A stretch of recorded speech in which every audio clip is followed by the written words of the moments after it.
Alara didn't know that the man watching her from the shadows of the gilded ballroom was the most powerful king in the realm.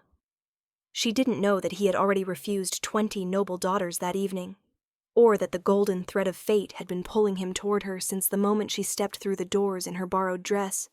All she knew was that her sister's laughter cut sharper than any blade. The Blackwood estate had spared no expense for the midsummer ball, and Alara felt every copper of that wealth pressing against her like a physical weight. Crystal chandeliers dripped honeyed light onto marble floors. Silk gowns whispered secrets as ladies glided past in clouds of perfume and entitlement. Gold thread caught candlelight at every turn, and everywhere, there were eyes. None of them kind. "You should have stayed in the kitchens where you belong," Vivian hissed, her painted lips curling into a smile that others might mistake for sisterly affection. "At least there you could pretend to be useful." Alara kept her spine straight. She had learned long ago that showing pain only invited more of it. "Mother requested my presence." Mother requested a spectacle. Vivian smoothed her crimson gown, the rubies at her throat catching firelight like drops of frozen blood. Something for the guests to pity. The forgotten Blackwood daughter dressed in last season's cast-offs, pretending she belongs. The dress was borrowed from a maid named Calla, who had taken pity on her that afternoon. Simple, dove-gray silk, with no embellishment save a thin ribbon at the waist. Alara had thought it almost pretty when she'd slipped it on. Now, surrounded by jewel tones and glittering gems, she felt like a ghost at a feast. "I won't cause trouble," she said quietly. "I'll stay by the wall. No one will even notice me." Vivian laughed, the sound designed to carry. Nearby heads turned. "Notice you? Oh, sweet sister. Nobody wants you. Not the merchants, not the minor lords, not even the servants who share your quarters. You're 24 years old and completely unmarked.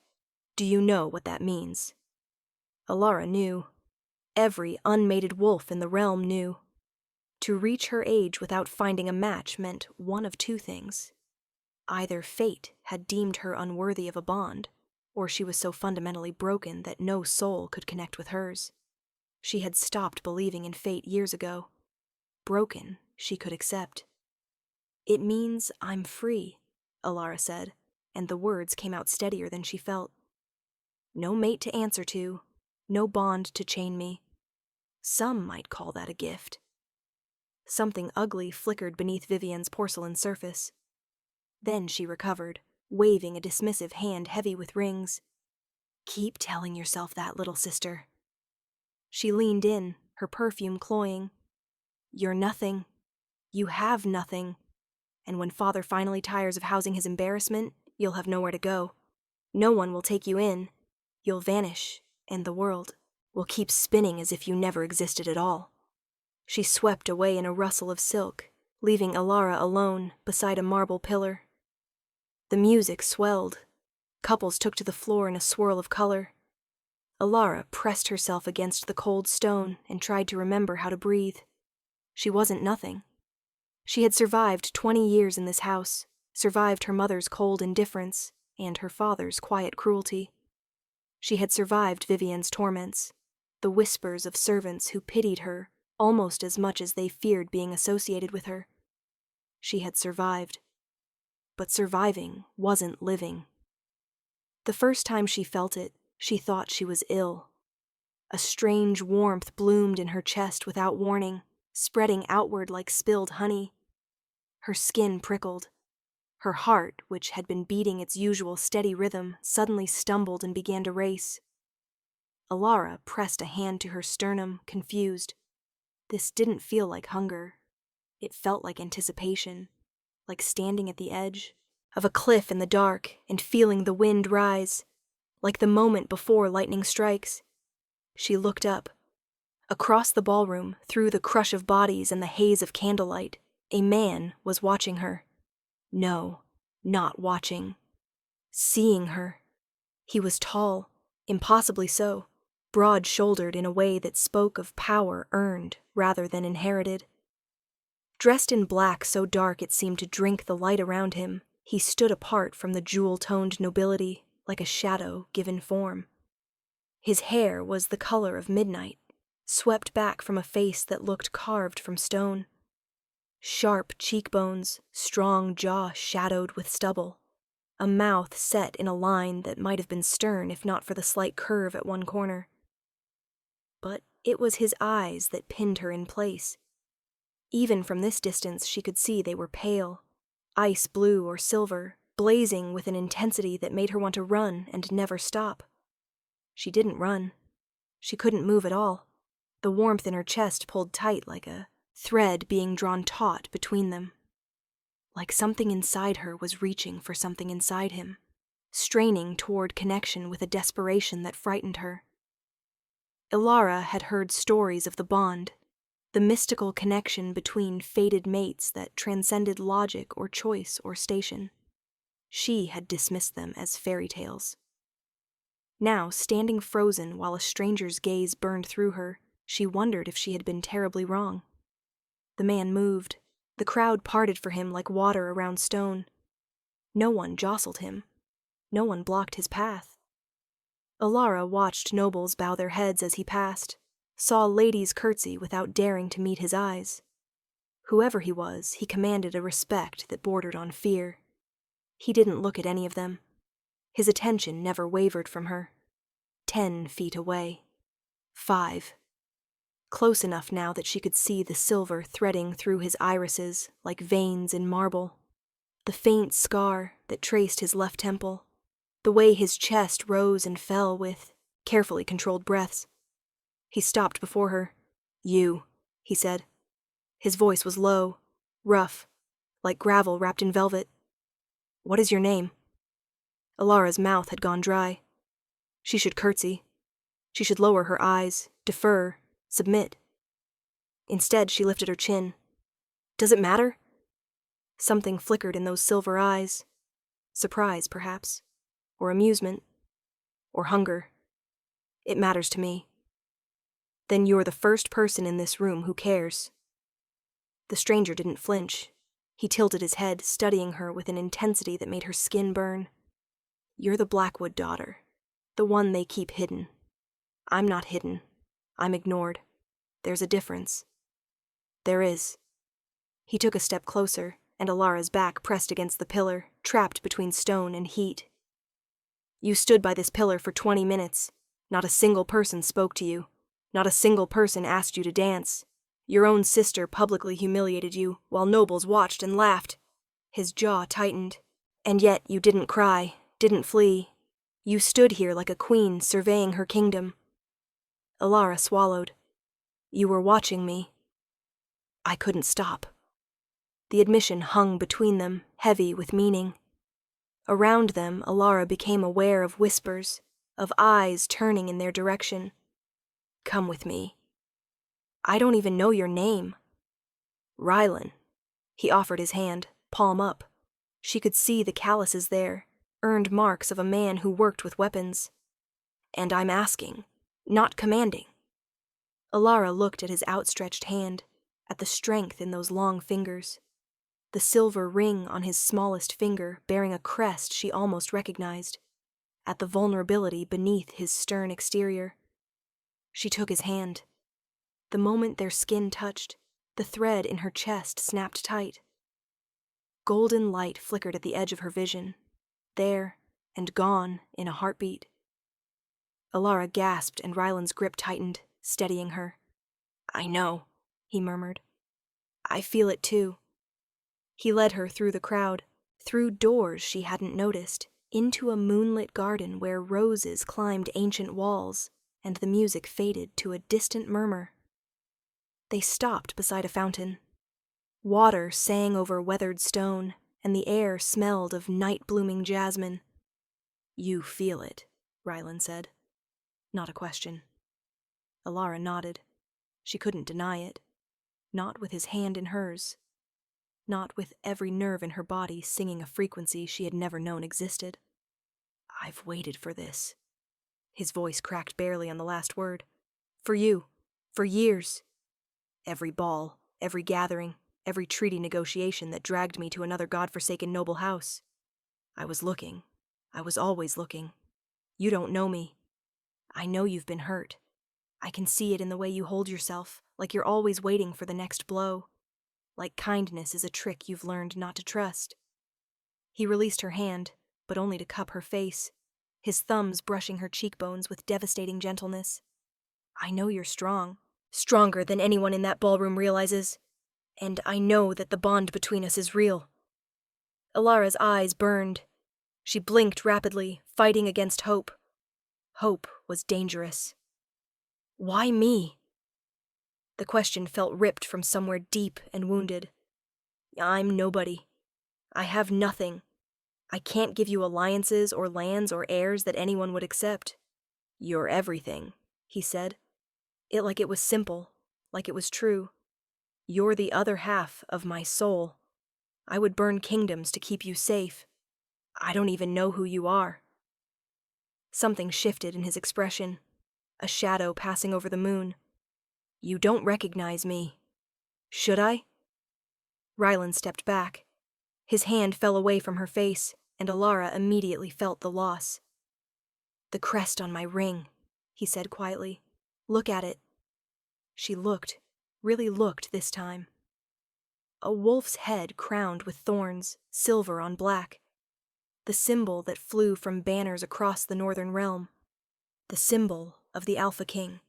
The realization hit her like a physical blow. She stumbled back, her hand flying to her mouth. You're Rylan Ashford, Alpha King of the Northern Realm. His voice was flat, waiting. Does that change things? Alara's mind raced. The Alpha King, the most powerful wolf in existence, ruler of territories that stretched from the Frost Mountains to the Ember Sea. Stories about him were told in whispers. His ruthlessness in battle, his iron grip on his kingdom. He had united warring factions through sheer force of will. He was legend. I insulted you, she breathed. I was rude. I didn't show proper respect. You were honest. Rylan's eyes softened. Do you know how rare that is? Everyone in that ballroom wants something from me. Power, money, protection, territory. They see a crown before they see a man. You didn't even know who I was, and you still spoke to me like I was a person. I thought you were just some arrogant lord. The corner of his mouth twitched. I am arrogant. I'm also your mate. The word hung between them. Mate. Fated. Bound by something older than kingdoms and stronger than fear. This is insane, Alara whispered. I'm nobody. My own family treats me like a servant. I have nothing to offer a king. You have yourself. Rylan closed the distance between them again, slower this time, giving her room to flee. She didn't. That's more than enough. The court will never accept me. The court will accept whoever I tell them to accept. His voice hardened. I saw your sister's performance. I've been watching your household all evening, Alara. I came to this ball because my advisors demanded I make an appearance, and I found something far more precious than political alliances. He took her hands in his, both of them this time, cradled between his palms. I won't force you. The bond doesn't work like that. You have a choice. You'll always have a choice with me. But I'm asking you to consider it. Consider a life where you're not invisible. Consider me. Alara stared at their joined hands. His were so much larger than hers, roughened by sword work and scarred by battles she couldn't imagine. Yet they held her with such care. Why would you want me? The question felt like tearing out her own heart. I'm damaged. I don't know how to be loved. I've spent my whole life surviving, and I don't know if I can be anything more than that. Then we'll learn together. Rylan lifted her hands to his lips, pressing a kiss to her knuckles. I'm not asking for perfection. I'm asking for a chance. Before she could respond, voices drifted from the ballroom. Raised voices, angry ones. That's my father, Alara said, dread pooling in her stomach. Rylan's expression shifted. The tenderness vanished. replaced by something cold and predatory. Then let's go remind him who his daughter belongs to now. They returned to the ballroom together, hand in hand. The whispers that had been soft before erupted into a roar of speculation. Alara saw her father at the center of the room, face purpling with rage, her mother beside him clutching a handkerchief, and Vivian standing slightly behind them, her smile frozen in a rictus of disbelief. "There she is!" Lord Blackwood's voice boomed. "Alara, come here immediately. You've embarrassed this family enough for one evening." Alara felt herself shrink, old instincts surfacing, but Ryland's hand tightened on hers, his thumb stroking across her palm in silent reassurance. "Lord Blackwood." Ryland's voice cut through the noise like a blade through silk. Conversation died. The orchestra stumbled to silence. "A word, if you please." The color drained from her father's face. "Your Majesty, I didn't realize, that is, I wasn't informed." "No, you weren't." Ryland moved forward, drawing Alara with him. "Because you were too busy parading your titled daughter before me to notice that your king was watching something far more interesting." Vivian made a small, strangled sound. "I've spent the last hour in this ballroom," Ryland continued, his voice carrying to every corner of the room. No one moved. No one breathed. "I've seen your hospitality on full display, Lord Blackwood. I watched your heir mock her own sister in public. I watched your guests treat Lady Alara as if she were invisible. I watched you and your wife ignore her entirely." Lord Blackwood sputtered. We didn't, Your Majesty." "Alara is mine." The word fell like a hammer on stone. "This woman is my fated mate, my bond, my future queen. Anyone who disrespects her disrespects the crown, and I do not take insults to my crown lightly." The silence was absolute. Alara watched her family's faces cycle through shock, disbelief, and finally sickening obsequiousness. Her mother recovered first, sweeping forward with a brilliant smile. "Your Majesty, what wonderful news. We always knew Alara was destined for great things." Lord Blackwood nodded vigorously. Yes, of course. Our beloved daughter, always. Such a treasure." "Enough." Ryland's voice was ice and iron. "Lady Alara and I will be departing. You'll receive formal communication from my court regarding her transition to the palace." He turned, guiding Alara toward the doors. But Vivian stepped into their path, her mask of composure cracking. "This isn't possible," she hissed. "She's nothing. She's unmarked, unremarkable." "She is everything," Ryland said calmly. "And you are in my way." Vivian didn't move. Her hands were shaking. "Do you know what she is? What our family has hidden for years? Ask her about her mother, her real mother. Ask her why she doesn't shift, why she's never belonged." "Vivian," Lady Blackwood's voice cracked like a whip. "That's enough." But the damage was done. Alara felt the words like physical blows. Her real mother. The woman her father never spoke of. The reason she was different. Other. Wrong. She pulled away from Ryland, wrapping her arms around herself. "Alara." His voice was gentle, now stripped of its royal authority. "Whatever she's implying, it's true." Alara forced herself to meet his eyes. "I'm not fully wolf. My birth mother was human. She died when I was 3, and my father remarried almost immediately." She gestured at Lady Blackwood. "I'm a halfling. That's why I've never shifted. That's why the bond never found me before. That's why I'm—" She stopped. The bond.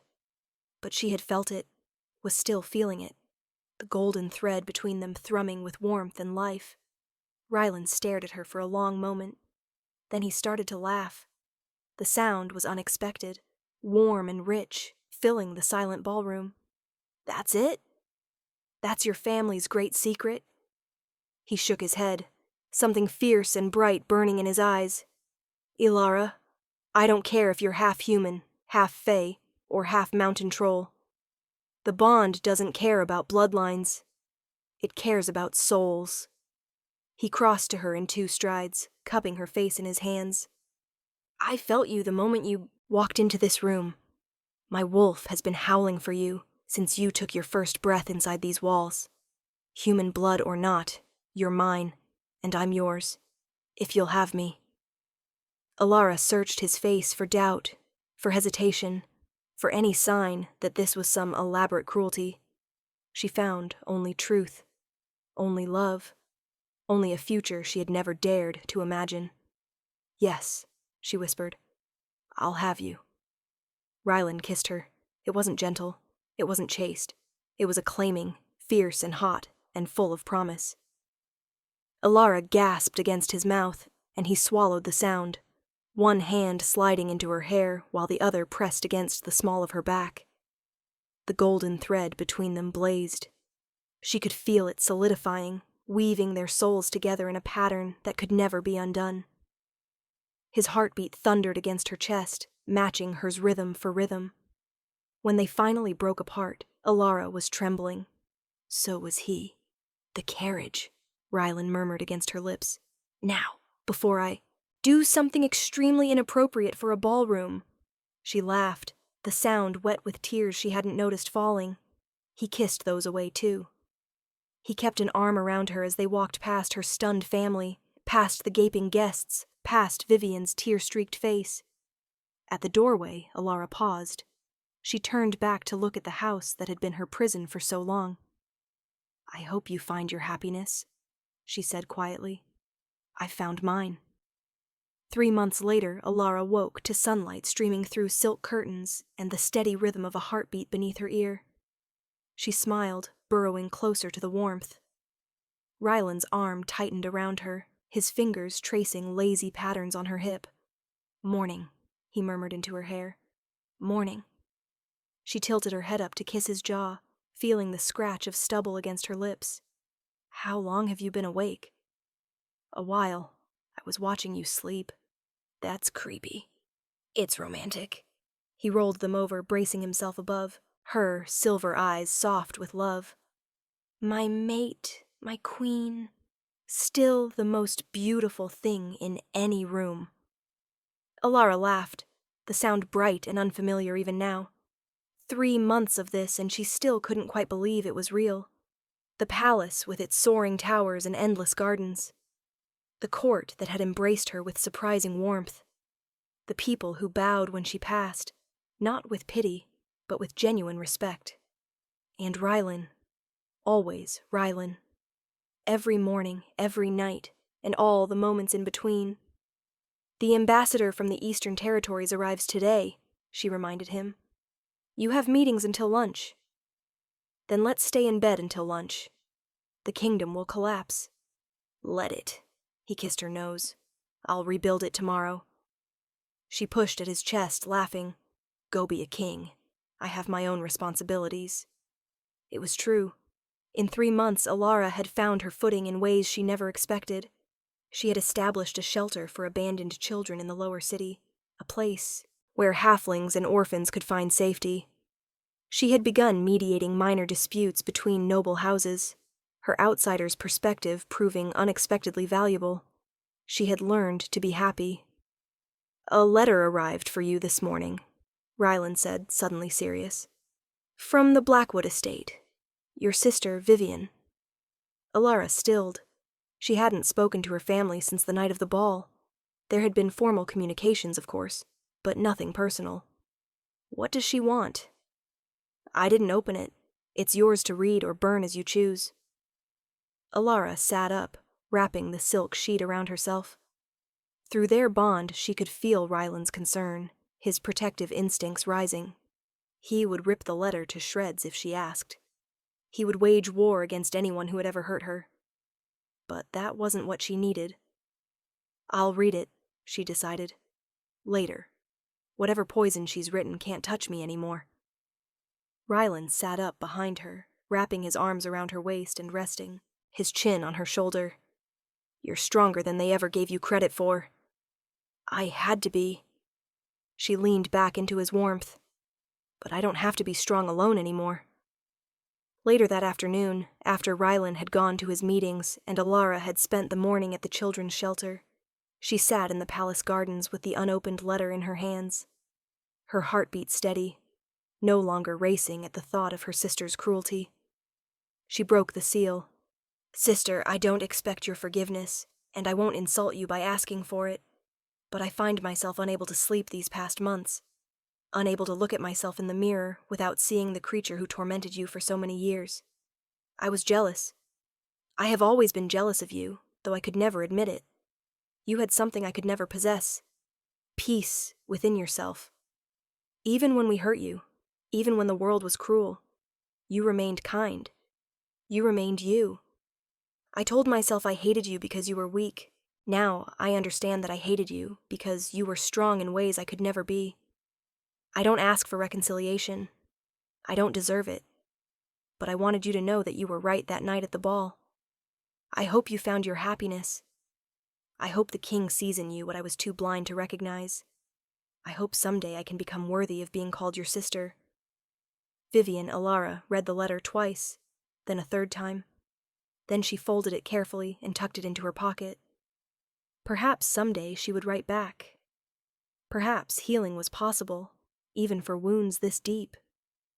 But that was a decision for another day. For now she had a king who loved her, a purpose that fulfilled her, and a future brighter than anything she had ever dared to dream. She rose from the garden bench and walked back toward the palace, where Rylan was waiting on the steps, having finished his meetings early. "Everything all right?" he asked, searching her face. Alara smiled. A real smile, the kind that reached her eyes and warmed her from within. "Everything is perfect." Rylan caught her hand before she could slip away, pressing it to his chest, where his heart beat steady and strong. "I love you," he said. The words were simple, true.